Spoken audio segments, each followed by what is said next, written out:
Uy, screenshot na naglalaman ng paninira kay Joy Diwata. Kumpirmado kung kanino.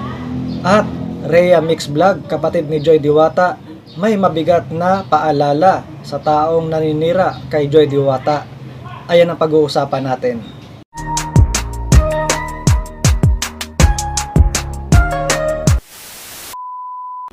Hello guys, welcome back to my YouTube channel. Panibagong araw at panibagong reaction commentary video na naman ang ating gagawin. Pero bago tayo magsimula, good morning, good afternoon, good evening kung nasan man kayo mga lokasyon ngayon. Sana sa mabuti kayong kalagayan. At may galap shoutout kay Kuya Bal, Ate Edna, Kalingap Rob, supportahan natin sila guys. At may galap shoutout sa mga Kalingap Angels natin dyan. Shoutout nga pala sa mga Joynatics natin dyan.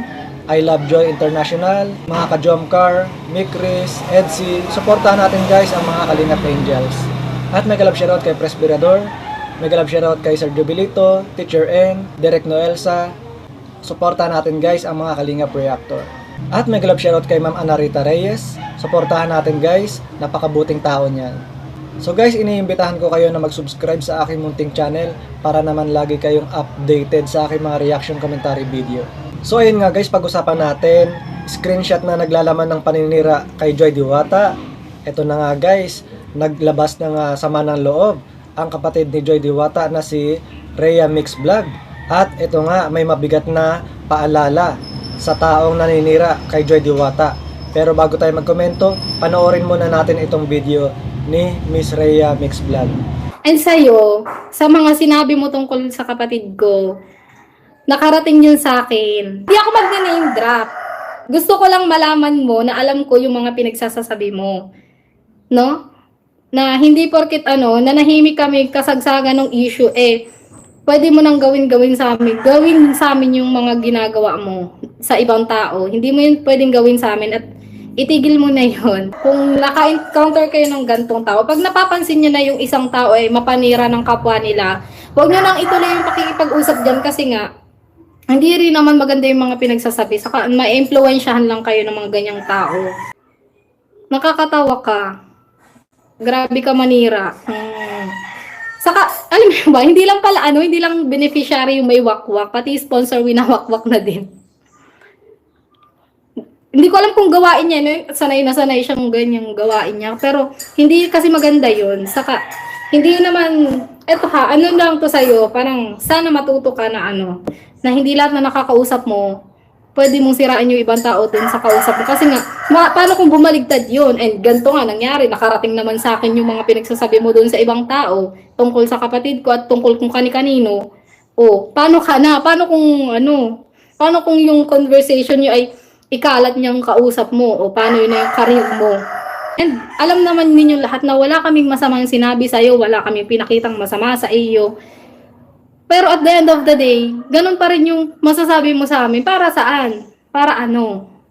Wala kaming sinabing masama patungkol sa'yo. And sa totoo lang, pag nababanggit ng ibang tao yung pangalan mo, dinedefend ko pa na wala naman akong nakikitang masamang ginagawa mo. And ganito ka, ganyan ka naman pag kasama ka namin. Ganun, kasi genuine yung pakikitungo ko sa'yo. Yung pakikitungo namin sa'yo, ng buong pamilya namin. Kung ano yung nakita mo sa amin, yun na kami. Wala na kaming itinatago para sabihin mo dyan sa mga nakakausap mo na may gantong attitude, si ganto, na ganto, ganyan. Ay nako.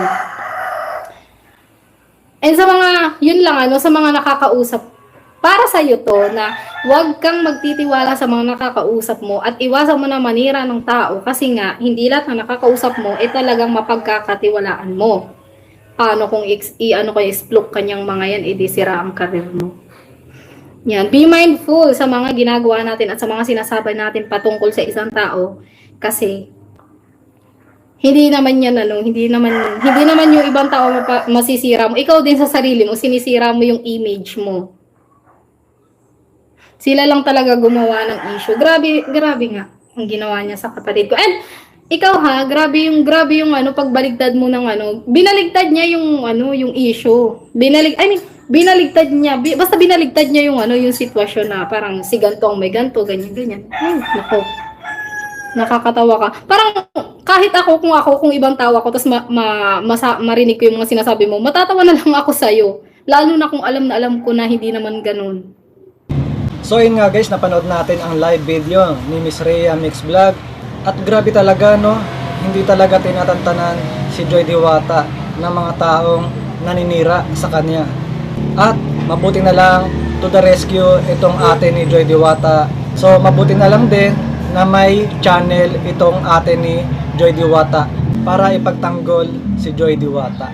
So grabe talaga itong mga taong naninira at kumpirmado na nalaman ng kapatid ni Joy Diwata na si Rhea Mix Vlog na ito pala ay nakakausap din niya.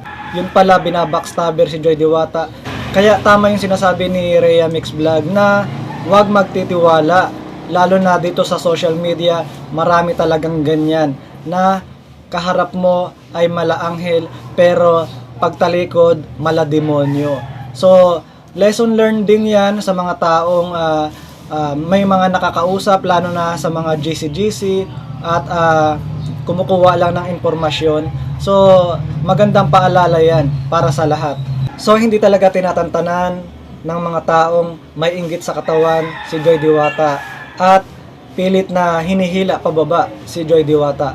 Pero ang masasabi ko lang, hindi kayo magtatagumpay sa mga pinaggagawa ninyo. Mabuti na nga lang, nandyan din yung ate ni Joy Diwata na si Rhea Mix Vlog na palaban at kayang ipagtanggol ang kanyang kapatid. At pero maraming nagmamahal kay Joy Diwata, kaya hindi nyo mapapabagsak ang aming bida na si Joy Diwata. Pero mabigat ang paalala ni Rhea Mix Vlog sa taong naninira kay Joy Diwata. At ito nga, sana hindi niya nagawin sa iba dahil baka siya ay mabalikan ng karma.